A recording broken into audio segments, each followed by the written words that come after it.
లడ్డూ కల్తీ జరిగిందా? జరగలేదా? జరిగింది.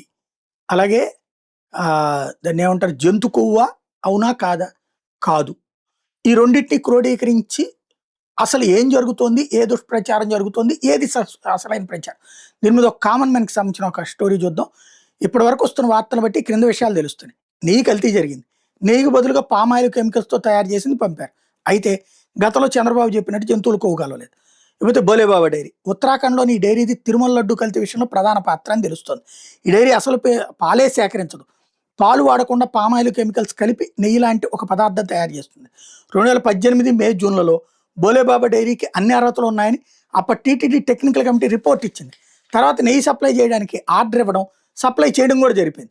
2019 మే నెలాఖరులో రాష్ట్రంలో కొత్త ప్రభుత్వం ఏర్పడింది. తర్వాత కొంతకాలానికి మళ్ళీ ఈ భోలేబాబా డైరీని మరోసారి పరిశీలించిన టీటీడీ టెక్నికల్ టీము ఈ భోలేబాబాకి అర్హత లేదని చెప్పడంతో ఈ డైరీని టీటీడీకి నెయ్యి సప్లై చేయకుండా నిషేధించారు. అయితే ఈ అక్రమాల భోలేబాబా టీటీడీ నెయ్యి కాంట్రాక్ట్ పొందిన డైరీలతో కలిసి నెయ్యి కాని నెయ్యిని టీటీడీకి పంపడం జరిగింది. 2024లో అర్హత సాధించిన తమిళనాడులోని ఏఆర్ డైరీ మరియు వైష్ణవి డైరీల ద్వారా భోలేబాబా వెనక ఉండి నెయ్యి సప్లై చేసింది. 2024 జూన్లో కొత్త ప్రభుత్వం ఏర్పడిన మొదట్లో ఏఆర్ డైరీ నెయ్యి సప్లై చేయడం ప్రారంభించింది. 2024 జూలైలో ఇలా ఏఆర్ డైరీ నుండి వచ్చి 4 ట్యాంకర్ని క్వాలిటీ బాగోలేదని రిజెక్ట్ చేసింది టీటీడీ.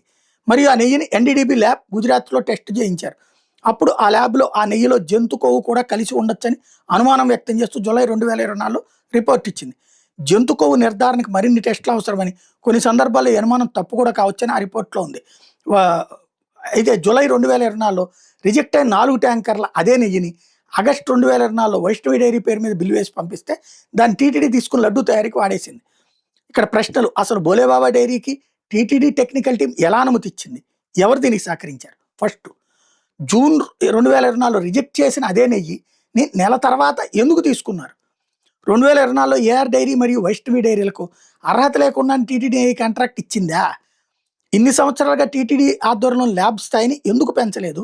ఇప్పుడు దీని మీద రాజకీయం చేయడం వల్ల ఉపయోగం ఉందా లేదా? ఎప్పటికైనా పకడ్బందీ చర్యలు చేపట్టడం వలన ఉపయోగం ఉంటుందా? కేసు కోర్టులో ఉంది. తప్పు చేసిన వాళ్ళ విషయం కోర్టు చూసుకుంటుంది కాబట్టి నాయకులారా ఇతర ప్రజా సమస్యల మీద దృష్టి పెట్టండి అని సూచిస్తున్నారు.